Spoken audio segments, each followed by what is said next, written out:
A'udzubillahi minasyaitonirrajim. Bismillahirrahmanirrahim. Alhamdulillahirabbil alamin.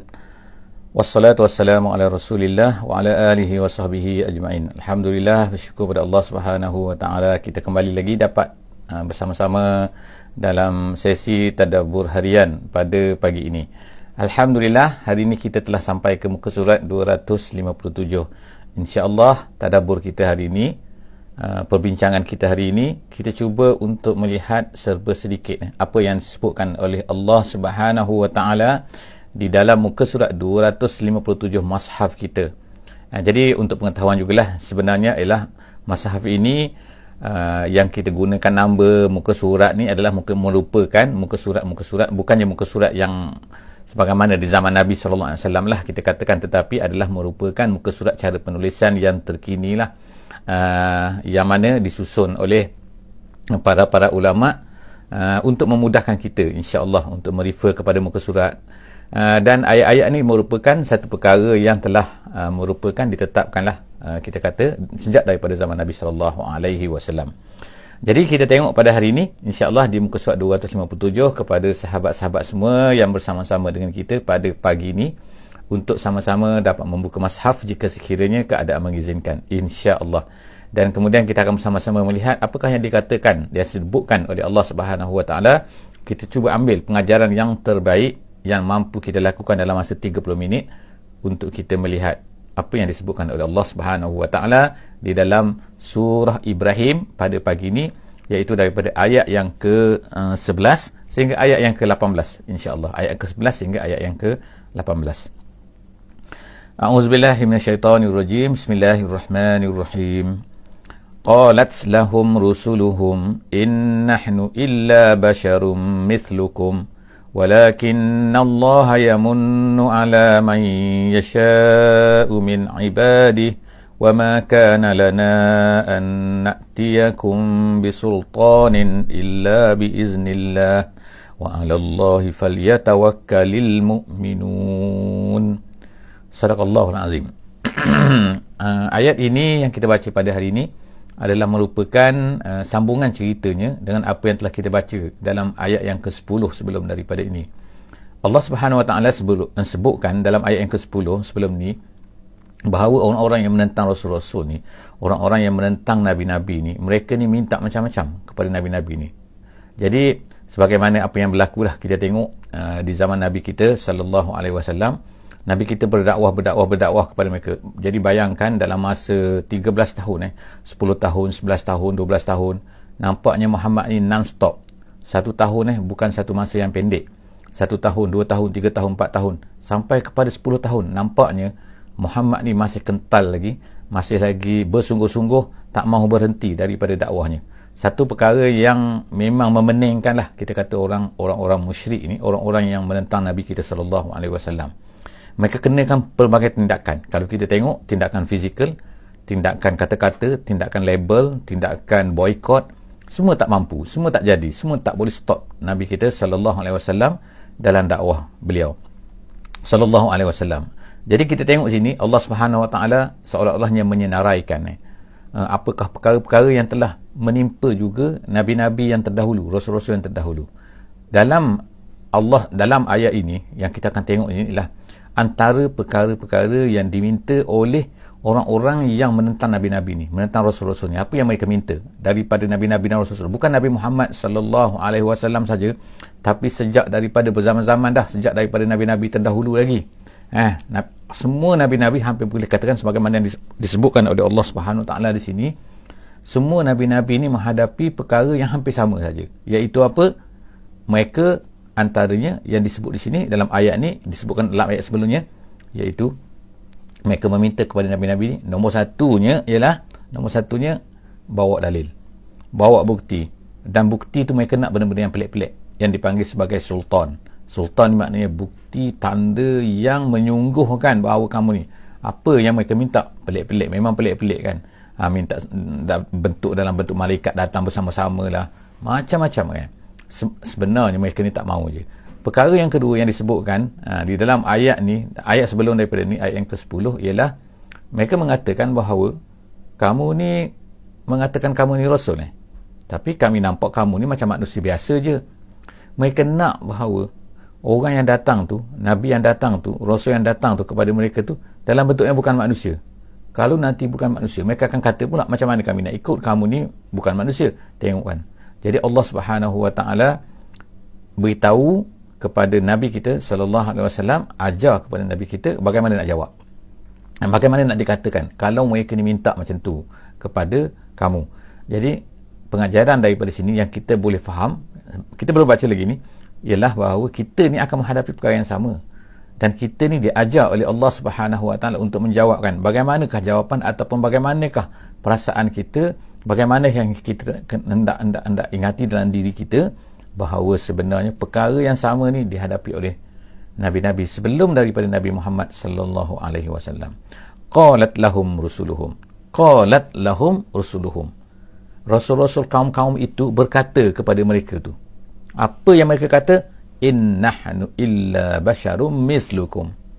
Kami dengan kamu ni tak ada beza. Tak ada beza dalam erti kata bahawa kami ni manusia, kamu ni manusia. Kami makan, kamu makan, aku pun makan, maknanya Nabi. Jadi semua Nabi-Nabi itu qalat lahum rusuluhum. Rasul-rasul mereka akan berkata innahnu illa basyarum mislukum. Kita tengok bahawa semua Rasul-Rasul ni tak mudah kan. Tak adalah Rasul-Rasul ni bila datang diterima semua oleh masyarakat dia. Kecuali Nabi Yunus lah. Kita tengok selepas daripada dia ni dah lari, dah tertelan oleh ikan, dicampakkan balik. Lepas tu tengok semua beriman lepas itu. Hampir semua. Jadi daripada ayat ni kita tengokkan bahawa pada peringkat pertama kita akan tengok kebanyakan daripada Rasul-Rasul akan berkata, akan terpaksalah menjawab. Mereka dituduh bahawa kamu ni macam kami juga, manusia juga. Katakan qalat lahum rusuluhum. Rasul-rasul itu berkata kepada kaum mereka, innahnu, in maknanya tidaklah nahnu, melainkan basyarum mislukum, kami ni manusia sama seperti kamu juga. Walakin, tapi yang beza aku dengan kamu semua ialah walakin Allah yamunnu ala man yasha'u min ibadih. Allah Ta'ala dia berikan kurniaan kepada sesiapa yang dikehendaki daripada hamba-hambanya. Apa kurniaan yang kami dapat? Iaitu kami ditugaskan untuk menjadi rasul. Kami ni tak lain. Rasul-rasul berkata kan, kami, Allah Ta'ala pilih kami dan Allah Ta'ala berikan nubuwah kepada kami. Jadi kami sekarang nak menyampaikan apa yang kami dapat ni kepada kamu semua. Kemudian wama kana lana an na'tiyakum bisultan illa biiznillah. Jadi nabi-nabi itu berkata sebelum daripada ni, rasul-rasul ni berkata wama kana lana an na'tiyakum bisultan, kami tak boleh pandai-pandai nak bawa sultan, nak bawa tanda-tanda, nak bawa bukti-bukti. Nabi Musa alaihissalam tongkat dia menjadi ular. Nabi Musa alaihissalam dia gunakan tongkat dia untuk membelah laut. Dengan pukul je laut terbelah. Itu semua adalah mukjizat. Tapi itu semua adalah bukannya Nabi Musa nak dia boleh kan, nak jadi ular boleh, dengan arahan daripada Allah Subhanahu Wa Taala, dengan suruhan daripada Allah Subhanahu Wa Taala. Begitu juga orang minta daripada Nabi Muhammad, minta ni, bolehkah Nabi Muhammad bawa kan? Tak boleh. Allah Taala suruh, Allah Taala perintahkan, barulah jadi. Jadi begitulah Allah Taala kata, Rasul-rasul ni berkata wa ma kana lana an na'tiyakum bisultan, kami tak boleh nak bawa dalil-dalil, bukti-bukti, illa biiznillah, melainkan dengan izin Allah. Maksudnya ialah biamrillah, kata dalam tafsir jalan lain, iaitu dengan arahan daripada Allah. Bila Allah suruh kami, barulah kami boleh laksanakan perkara itu. Seterusnya wa 'alallah, dan hanya kepada Allah falyatawakkalil mu'minun, orang yang mukmin akan bertawakal. Orang mukmin tak akan bertawakal melainkan kepada Allah Ta'ala sahaja kan. Jadi perkara tawakal ni kita akan tengok kan, disebutkan oleh nabi-nabi di dalam ayat ini dan kemudian ayat selepas daripada itu. Kita tengok ayat yang ke-12. Ayat yang ke-12 Allah SWT sebut lagi, wa ma lana alla natawakkala 'ala Allah. Dia kata wa ma lana, kenapa kami, apa yang menghalangnya kami ni nak bertawakal kepada Allah. Maknanya kalau orang beriman, dia mesti bertawakal kepada Allah Ta'ala saja. Dia tak bertawakal. Tawakal makna bergantung harap, bergantung apa kepada selain daripada Allah Subhanahu Wa Ta'ala. Jadi apa yang menghalang kami nak, dia kata wa ma lana alla natawakkal, kenapa tidaknya kami, kita semua ni bertawakal kepada Allah. Wa qad hadana subulana, sedangkan dia telah memberi petunjuk. Kami tahu dia yang memberi petunjuk kepada kami. Dulu kami sesat, sekarang kami. Ini kata-kata nabi-nabi, rasul-rasul terdahulu kan. Jadi maknanya kan sekarang ni Dan begitulah juga makna secara langsungnya perintah Allah Subhanahu Wa Taala kepada Nabi kita, Nabi Muhammad sallallahu alaihi wasallam, supaya mengatakan kepada orang kafir ni, wa malana, kenapa kami tidak bertawakal kepada Allah? Kenapa kami tidak boleh tawakal kepada Allah? Kenapa tidak sepatutnya kami ini bertawakal kepada Allah? Sedangkan dia hadana subulana, dia telah memberi tunjuk kepada kami, menunjukkan jalan-jalan. Kami dulu tak tahu ini betul. Nabi Muhammad kita sallallahu alaihi wasallam sampai kepada umur 40 tahun, dia resah, dia gelisah kan. Dia sebagaimana sebut dalam surah Ad-Duha, tolong refer kepada surah Ad-Duha, tengokkan bagaimana sifat Nabi dulu. Tak ada Nabi sebelum daripada Allah Ta'ala berikan nubuwah, sebelum turunnya Iqra ni, Nabi mencari-cari jalan bagaimana nak selesaikan ni masalah ni kan. Orang Quraisy ni masalah ni kan, mereka membunuh anak mereka, mereka ni berzina, mereka ni minum arak, mereka ni semua benda ni kan, menzalimi orang lain dan sebagainya. Semua ni masalah kan, tapi macam mana nak selesai? Sekarang ni Allah Subhanahu Wa Taala pun datang dengan Al-Quran kepada Nabi kita sallallahu alaihi wasallam. Sekarang Quran dah sampai pada kita. Kita dah ada depan kita sekarang. Kalau kita nak selesai masalah kita, macam mana? Macam mana kita nak selesai masalah-masalah banyak yang depan kita sekarang ni kan? Manusia mencari-cari, fikir sendiri kan, dengan otaknya, dengan fikirannya, dengan carilah kan, tapi tak akan dapat selesaikan masalah melainkan dengan Islam sahaja. Jadi Allah Subhanahu Wa Taala kata, sebut dalam ayat ni, waqad hadana subulana, Rasul-Rasul ni berkata, Allah telah memberi petunjuk kepada kami, menunjukkan jalan kepada kami macam mana nak selesai masalah-masalah semua ni. Wala nasbiranna ala ma azaitumuna, Rasul ni, kami akan bersabar atas apa sakitan ataupun penyakitan kamu, makna kamu ni kamu merosakkan kami, kamu ni menyeksa kamu ni buat benda-benda yang menyakitkan hati kami, menyakitkan fizikal kami, semua tu kami akan sabar. Jadi disebut sini kan, wala nasbiranna ala ma azaitumuna, apa saja yang kamu buat terhadap kami yang menyakitkan kami, kami akan sabar. Jadi maknanya secara tidak langsung nak suruh kita ni sabarlah. Dan kalau kita hadapi, kita kena sabar. Sabar apa? Di atas jalan dakwah, di atas jalan untuk mengingatkan manusia kepada Islam, untuk mengajak manusia kepada Islam. Wa 'alallahi falyatawakkalul mutawakkilun. Sekali lagi Allah Taala sebutkan wa 'alallah, dan hanya kepada Allah lah orang-orang yang nak bertawakal, dia sepatutnya bertawakal. Dia tak boleh bertawakal kepada yang lain selain daripada Allah Subhanahu Wa Taala.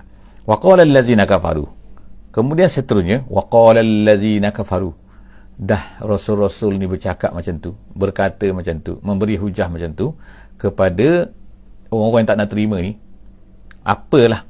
Jadi mereka ni pun berkata apa? Rasul dah bercakap dah sekarang ni giliran pula bercakap pula orang kafir ni bercakap, wa qala allazina kafaru li rusulihim, kepada rasul-rasul mereka tu. Makna setiap daripada umat tu ada rasul dia, ada. Jadi mereka pun berkata, menjawab balik kan. Mereka kata, lanukhrijannakum. Kita tengok sini kan, setelah daripada mereka ni berhujah memberi lawang ini, dah tak ada apa ni, hujah dah mati dah. Maknanya kalah dah hujah mereka kan. Jadi mereka pun nak buat apa? Kita tengok kat sini. Mereka mula beralih kepada satu cara lain, iaitu dengan menggunakan kekuasaan mereka untuk membuat serangan fizikal.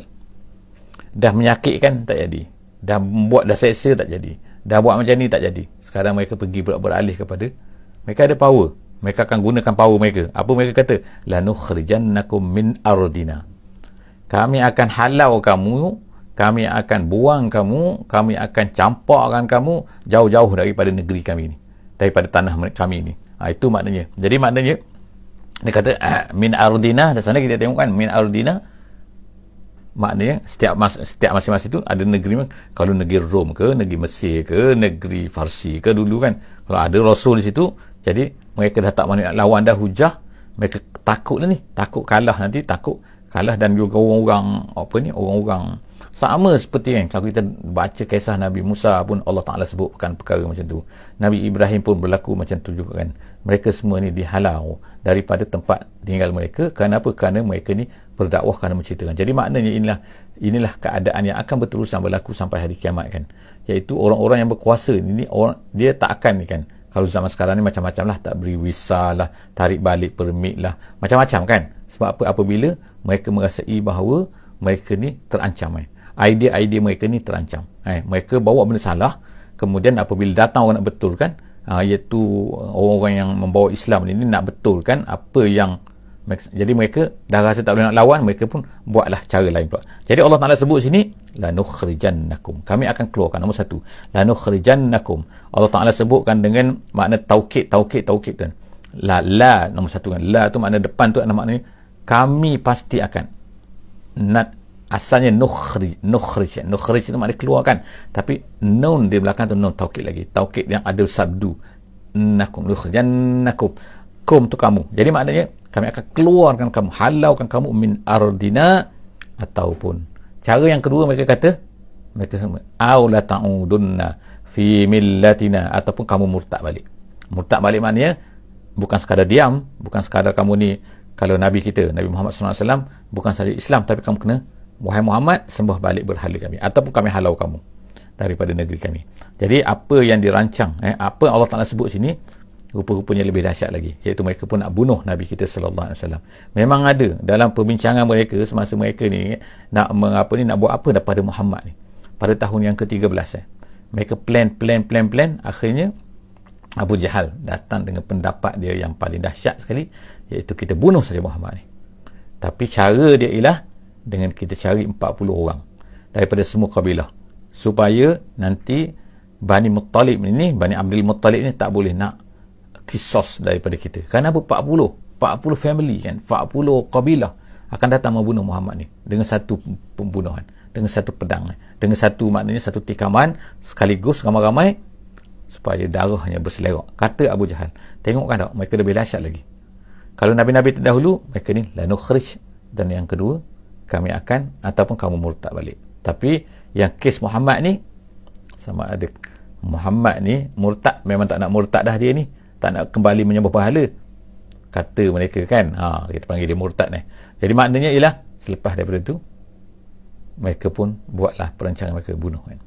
Asalnya memang ada planning mereka tu, ialah kita halau saja Muhammad, tapi adalah bukan pandangan pula kata kan, kalau kita halau ni Muhammad daripada negeri, nanti dia berdakwah tempat lain pula, nanti dia kuat, nanti dia akan datang pula kepada kita, dia halau kita pula daripada negeri kita, kata mereka. Jadi baik-baiknya kita bunuh je.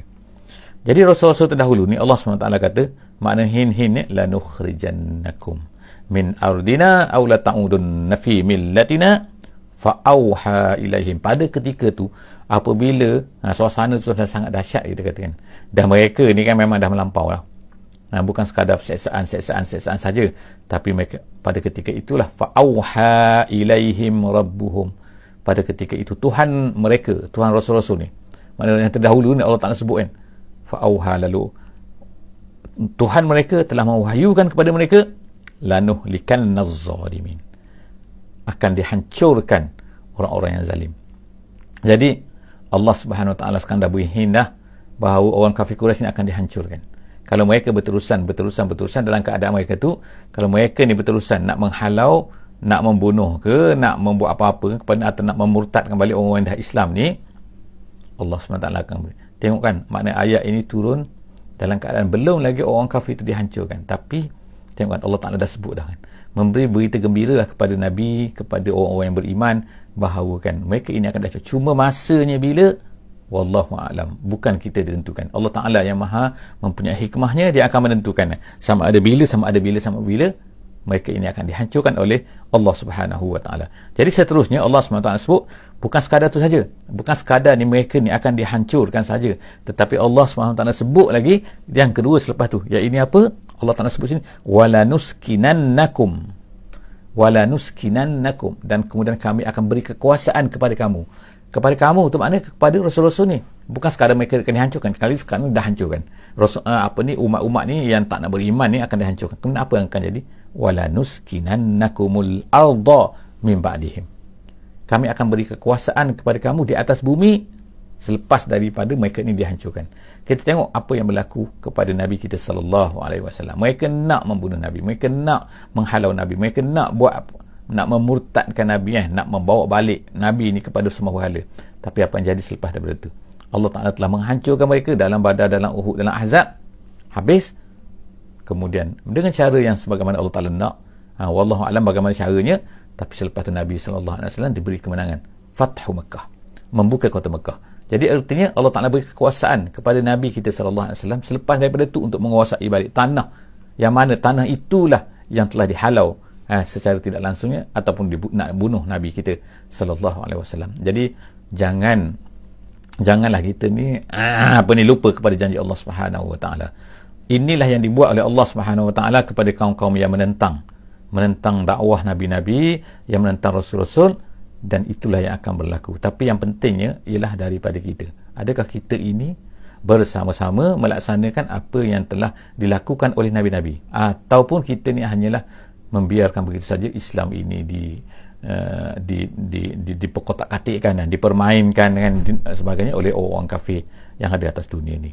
Jadi sekarang ni Allah SWT sebut walanuskilannakumul arda min ba'dihim zalika liman khafa maqami wa khafa wa'id. Allah SWT kata itu semua adalah bagi orang-orang yang takut kepada maqami, kepada kehebatan Allah Subhanahu wa taala, dan juga takut kepada wa'id, iaitu siksaan Allah Subhanahu wa taala. Seterusnya ayat yang kita tengok ayat yang ke-15 insya-Allah. Ayat yang ke-15 Allah Subhanahu wa taala sebut, pendek saja ni, wastaftahu ni maknanya lah rasul-rasul ini, mereka ini meminta tolong kepada Allah Subhanahu wa taala. Allah Ta'ala tahu, tapi rasul-rasul ini apabila sampai satu keadaan di mana mereka pun meminta istaftahu ni maknanya asalnya maknanya daripada fathah, buka, tapi minta buka maknanya minta tunjukkanlah kan. Allah maftah bainana wa baina qaumina bil haq. Kita pun baca doa macam tu kan, ada doa macam tu kan, Allah maftah bainana, ya Allah tunjukkanlah, tunjukkanlah kami kan. Allah maftah bainana wa baina qaumina bil haq, mana betul mana tak betul kepada ni, supaya orang-orang yang menolak kami ni, menolak Islam ini, nampak kan mana satu betul mana satu tak betul, supaya nampak. Jadi kita minta doa kepada Allah setelah daripada rasul-rasul ini menyampaikan, bukan sebelum menyampaikan dah minta dah kan. Memanglah kita minta supaya Allah tunjukkan betul-betul, tapi kita kena berdakwah, kena menyampaikan supaya nampak terang kan, jadi terang. Jadi rasul-rasul ini Allah Ta'ala sebut wastaftahu wa khaba kullu jabbarin anid. Rasul-rasul ini telah minta kepada Allah Subhanahu wa taala, dan Allah Ta'ala kata wa khaba rugi, maknanya khaba khasira kullu jabbarin, orang-orang yang mutakabbir. Jabbar ni mutakabbir, iaitu orang sombong, orang yang sombong tidak mahu menerima kebenaran, dan juga anid ni ialah orang-orang yang menentang kebenaran. Maksudnya dia sombong, tak terima, tak mahu taat kepada Allah, dan kemudian dia anidun, iaitu orang-orang yang menentang kebenaran yang dibawa datang oleh rasul-rasul. Seterusnya ayat yang ke-16, min wara, Allah Ta'ala sebut min waraihi jahannam. Min wara sini terjemahan kalau ikutnya ialah belakang, tapi maksud dia ialah di depan. Min waraihi jahannam. Jadi Allah Ta'ala nak gambarkan mereka ni seolah-olah tak nak tengok, tak nak tengok apa ni neraka jahanam tu. Neraka jahanam tu ada di depan mereka, tapi mereka tak nak tengok. Mereka seolah macam berpaling lagi daripada tu kan. Tapi adakah mereka boleh lari daripada jahanam? Allah Ta'ala kata di depan mereka ialah neraka jahanam, mereka menghala ke sana. Wa yusqa min ma'in sadid, dan Allah Ta'ala kata, dan mereka ini akan di dalam neraka tu akan diberi minum daripada diberi minum dengan air danur, air nanah kan, air yang sangat-sangat kotor dan sangat-sangat busuk. Sehingga Allah Ta'ala sebut selepas daripada tu yatajarra'uhu, sadid tu nanahnya keluarnya kan, darah bercampur semua kan, yang busuk sangat-sangat keluar daripada ahli-ahli neraka tu, dan mereka itu diberi minum kan. Kita pun dengan nak muntah kan keadaan ni jadi dahsyat kan. Neraka ni Allah Ta'ala ceritakan suasana yang dahsyat ni, waliyazubillah. Moga-moga Allah Ta'ala kita peliharakan wakina azabannar, wakina azabannar, wakina azabannar, ya Allah pelihara kami daripada azab neraka ni. Jadi Allah SWT sebut sini yatajarra'uhu tu maknanya terpaksa, orang yang terpaksa meneguk sesuatu perkara dengan susah payahnya. Kenapa? Kerana busuknya, kerana teruknya kan, mereka terpaksa juga minum benda tu. Yatajarra'uhu tu yatajarra'uhu wala yakadu yusiruhu, dan hampir-hampir mereka ni tak boleh nak telan kan. Dia ada benda-benda yang kita suka telan kan, minum sedapnya, seronoknya kan. Ada benda-benda kan, apabila benda tu sangat busuk, sangat sakit, sangat nak menelan sangat, itu namanya wala yakadu yusiruhu, hampir-hampir mereka ni tak dapat nak telan. Wa ya'tihil maut, dan kemudian Allah Ta'ala kata wa ya'tihil maut, bukan datangnya kematian, tapi datangnya sebab-sebab kematian maksud dia, iaitu maknanya daripada min kulli makan, daripada semua maknanya kalau ikutnya mereka ni matilah sepatutnya kan, tapi dalam neraka tak ada mati, masalahnya kan. Allah SWT teruskan, Allah SWT sebut sini kan, iaitu wama huwa bimayyit, dan mereka ni tak mati. Kalau ikutnya maknanya mereka ni mati dah kan. Tapi Allah Ta'ala sebut wa ya'tihil mautu min kulli makan, datangnya sepatutnya benda-benda yang memang boleh mematikan mereka dah. Tapi wama huwa bimayyit, tapi mereka tak mati-mati. Itu adalah merupakan penyiksaan daripada Allah Subhanahu Wa Ta'ala kepada mereka. Wa min waraihi azabun ghaliz. Wa min waraihi, kemudian di belakang lagi, tapi maksudnya di depan tu, di hadapan lagi yang menunggu mereka ialah azab yang ghaliz, azab yang berat kan. Ni semua ni ayat yang kita kata ayat yang ke-17 ni, ayat yang ke-16, ayat ke-17 ini nak menceritakan suasana yang akan dikenakan oleh Allah SWT kepada orang-orang yang menentang agama, menentang Islam, orang yang anid, orang yang jabar, orang yang sombong, tak nak taat kepada Allah SWT. Jadi inilah kan. Jadi moga-moga Allah SWT memelihara kita lah daripada suasana-suasana ataupun keadaan-keadaan begini yang akan menyebabkan kita ni akan masuk menjadi orang macam ni. Ayat yang ke-18 insya-Allah. Ayat yang ke-18, masalul lazina kafaru. Kemungkinan ada orang kafir ni baik kan. Kita kata dia baik tapi dia kafir. Jadi Allah SWT pun sebutlah perumpamaan. Adakah amalan baik mereka tu? Mereka ni baik di dunia. Kita tengokkan tak, Masya Allah kan, mereka ni memperjuangkan hak-hak asasi lah, mereka ini membantu orang miskin lah, mensilaturahim mereka baik lah, memberi sedekah beginilah, dan macam-macam lagi lah. Mereka kaya beri sedekah kan. Ada yayasan mereka, yayasan ni kan tolong orang miskin macam-macam sekali. Adakah mereka akan dapat apa-apa sekiranya mereka ini tidak beriman? Allah Subhanahu Wa Ta'ala sebut dalam ayat yang ke-18 ni, masalul lazina kafaru bi rabbihim. Orang-orang yang kafir dengan Tuhan mereka. Mereka tak nak beriman walaupun mereka baik. A'maluhum, Allah Ta'ala kata amalan-amalan mereka. Maksud sini amalan-amalan baik mereka. Tafsir jalan lain kata amalan mereka ni maksud amalan-amalan baik mereka. Seperti mereka ni bersedekah, seperti mereka ni membuat silaturahim, membina silaturahim. Semua tu kalau mereka ni beriman, mereka akan dapat pahala. Tapi mereka tidak beriman, Allah Ta'ala tak beri apa pun kepada mereka. Allah Ta'ala katakan bahawa amalan mereka itu di hari akhirat nanti, di dunia memanglah kan orang puji, orang like, orang macam-macam kan, orang mabruk, orang macam-macam lah cakap kan, oh hebat, tabik dapat pingat, dapat apa. Tapi di hari akhirat, no, Allah Ta'ala kata karamadin, seperti debu. Debu yang macam mana? Ishtaddat bihir rih, yang mana angin sangat-sangat kuat pada masa tu, fi yaumin asif, pada hari ribut. Debu yang ada atas, maknanya debu, tiba-tiba angin ribut. Kalau angin ribut ni kan atap pun terbang, apa benda semua pun terbang. Kita tengokkan apa yang berlaku baru ni kan, di Ipoh Perak kan, di kawasan kita memang tak jauh kan tak, dengar semua rumah terbang semua kan. Tu banyak lagi di Shah Alam katakan, ada tiang-tiang sampai jatuh di Bangi. Contohlah benda-benda yang berlaku ni macam ni kan, iaitu maknanya bila angin tu ini apatah lagi yang debu-debu tu.